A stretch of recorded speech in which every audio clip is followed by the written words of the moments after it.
can see you from behind.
Plumbing. The first week was fine, normal even. They unpacked. Rosie picked the pink room upstairs, the one with the slanted roof and tiny closet. Billy took the room with the attic access, mostly to be close to the Wi-Fi router. Greg installed new locks, a home security system, and put cameras in the corners of the living room and back door, not because he was paranoid, but because something about this place didn't sit right. It was the second week when things began to change. It started small. The lights flickered. The dog barked at the stairs. Sarah found every mirror in the house fogged up, even when the bathroom hadn't been used. The thermostat refused to go above 64.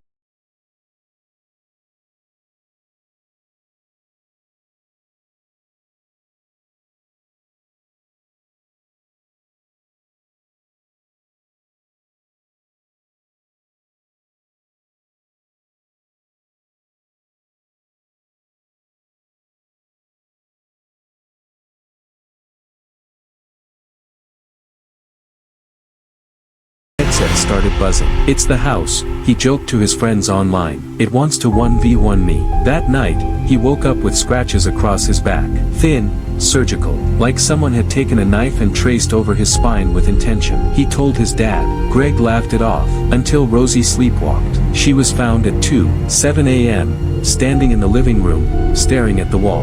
Her mouth was moving, but no sound came out. When Sarah touched her shoulder, Rosie screamed and collapsed. Her lips chapped, her eyes rolled back. She didn't remember any of it. But the next night, she drew something. A house. Their house. With black windows and red handprints on the inside. She pointed at one of the windows and said, "That's where he watches me from." When asked who he was, Rosie whispered, "The man in the basement." That was strange, because the basement was still locked. No one had the key. Greg assumed the realtor had left it behind or misplaced it, so he broke the lock with a hammer. Inside, the basement was freezing. The walls were lined with old wood paneling, curling from water damage. In the farthest corner, past the furnace and beneath the staircase, was a hidden door. It was just wide enough for a child to fit through. Greg pushed it open. Behind it was a room that shouldn't have been there. A circular chamber, no bigger than a pantry, its walls covered in mirrors. Every mirror had cracks in the center, spidering out like broken glass over a photo. Names were etched into the silvering. Dozens of names. Childish handwriting. Billy shined his phone flashlight around and spotted one name that stopped him cold. Art DeFeo Jr. Greg froze. Ronald DeFeo Jr. was the man who murdered his family in this very house in 1974. 6 bodies, all shot execution style while they slept. That's why the house had been so cheap. Greg had read about the Amityville murders growing up, but he never connected this address with that case. Sarah was furious when he told her, "You bought us a murder house." "I didn't know," he snapped. They didn't disclose it, but that night, they started hearing footsteps in the attic. No one had been up there. The attic hatch was bolted shut. Billy's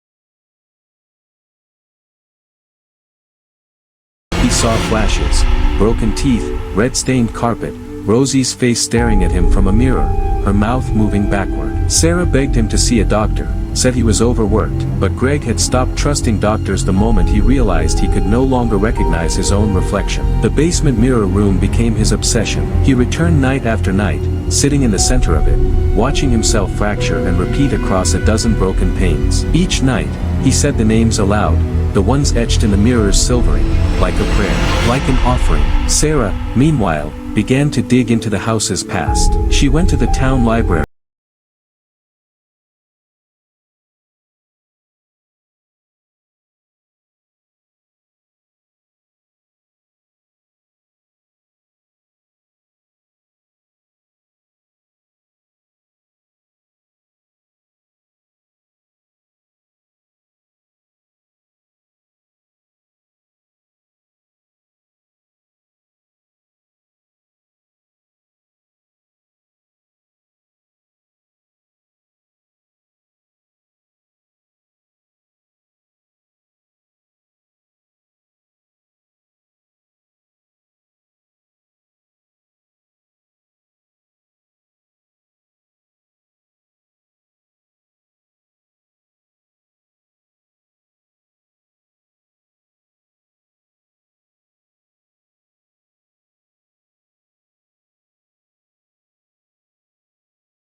They thought the worst had passed. They thought surviving the mirror room and its horrors was enough. But the house had only just begun to peel them apart. It no longer whispered. It commanded. It no longer hinted. It showed. The night after Sarah shattered the mirrors, the house fell silent. Unnaturally so. Even the wind outside avoided the windows. Greg hadn't been seen in hours. Billy sat in his room staring into the cracked screen of his phone like it was broadcasting from another world. And Rosie no longer blinked. She moved through the halls like she'd been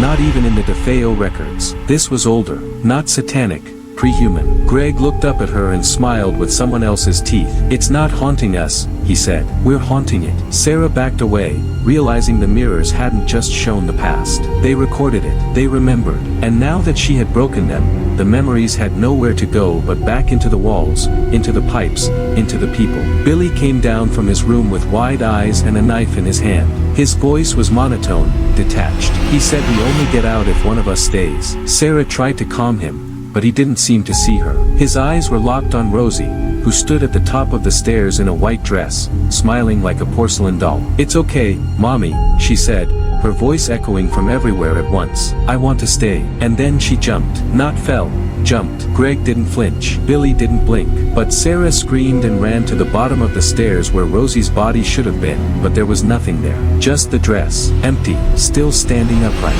like someone invisible was still wearing it. That's when all the mirrors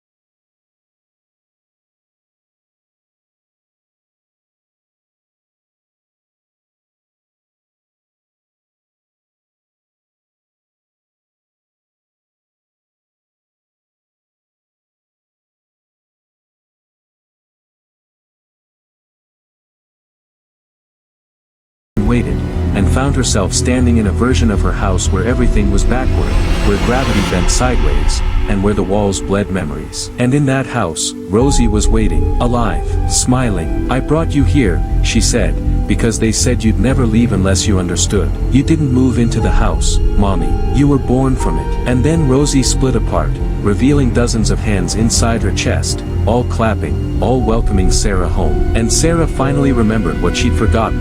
She died here in 1974. She was the mother in the DeFeo family, and this was her punishment.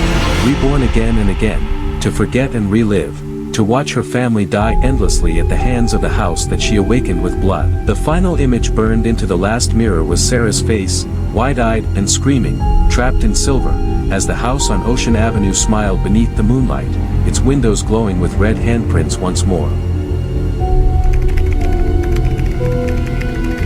The Morgans were just another suburban family in 1986. The Morgans were just another suburban family in 1986, chasing the American dream, until their youngest daughter, Lily, began talking to the television when it was off, whispering secrets to the static that responded by spelling her name across the screen in snowy bursts. They thought it was imagination, until the day Lily vanished, began talking to the television when it was off, whispering secrets to the static that responded by spelling her name across the screen in snowy bursts. They thought it was imagination, until the day Lily vanished, not outside, but into the TV itself, not outside.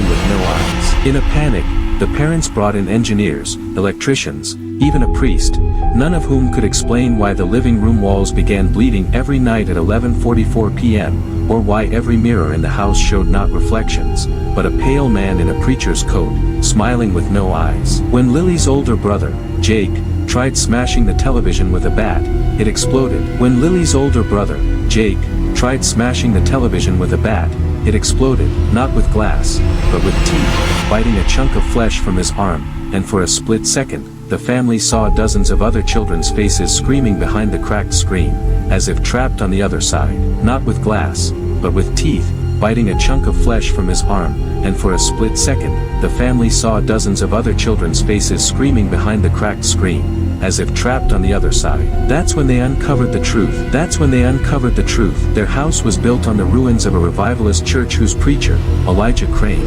claimed he could save children from sin by returning them to the light, only to be exposed as a child killer who vanished after allegedly ascending with 12 victims during a televised sermon in 1958. Their house was built on the ruins of a revivalist church whose preacher, Elijah Crane, claimed he could save children from sin by returning them to the light, only to be exposed as a child killer who vanished after allegedly ascending with 12 victims during a televised sermon in 1958, a broadcast that never aired, but according to Lily, still plays for those who listen hard enough, a broadcast that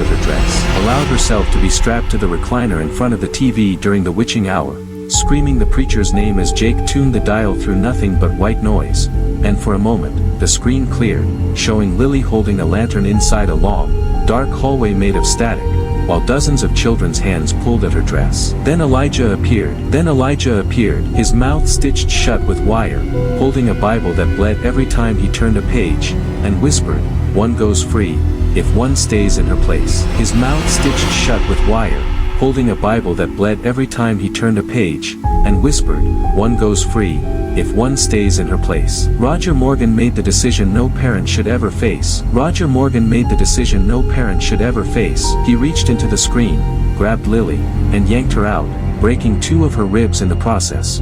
But in doing so, the static screamed so loud that it cracked the foundation of the house, and the preacher lunged forward, dragging Carolyn back into the black and white void, where her final scream was swallowed by silence as the television powered off on its own.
And that was enough. I didn't murder anyone, Ruth told her public defender. I exorcised them. When asked what she meant, she smiled. There's more than one kind of demon, and not all of them come from hell. Some come from inside us. Some wear skin. The police found the mirror wrapped in a pillowcase under her bunk in county jail. But when they opened the case, it was empty. And when Ruth was transferred for psych evaluation, her transport van crashed into a ditch. All 3 guards were found with their eyes missing and smiles carved into their cheeks. Ruth wasn't found for 2 days. When they did find her, she was naked, humming a lullaby, and covered in blood. The part that chilled the search team wasn't the scene, it was that she was humming a tune that hadn't aired on television in 40 years. A song from a show only her mother could have known. Psychiatrist Dr. Eliza Harmon had seen her share of serial killers, but Ruth was different. It wasn't just the murders, it was the clarity, the logic. Ruth wasn't rambling like the delusional. She was cold, calculated, and chillingly aware of what she'd done.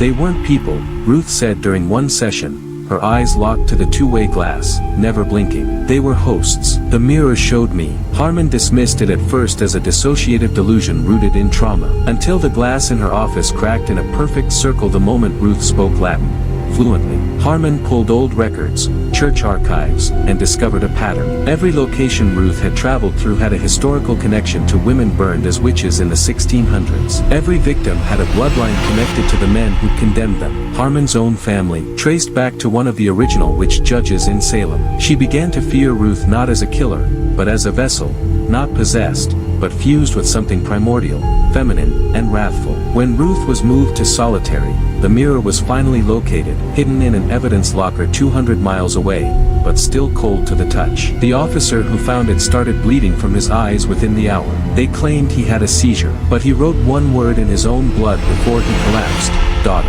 That night, Dr. Harmon had a dream. In it, Ruth was standing naked in a forest, holding the mirror up to the moon. Inside it wasn't Ruth's reflection, but a woman with hollow sockets and hair made of crows. She whispered a name in Eliza's ear, and when she woke, the name was still in her mouth. Thalareth. She searched it. No results. But an old grimoire in her university library mentioned it once. A spirit of feminine vengeance, summoned through reflective surfaces, bound to bloodlines. A goddess forgotten, a witch resurrected. The more she met with Ruth, the more Eliza saw the truth. Ruth's story was less about madness and more about awakening. She wasn't killing random men, she was drawing a pattern. A sigil across America, a spell, each victim a point, and at the center, herself. She was making a door, a mirror, wide enough to step through. The last time Dr. Harmon met Ruth, she brought the mirror, against orders, against every ethical code, but something inside her needed to understand. Ruth took it gently, like reuniting with a lover, and held it to her chest.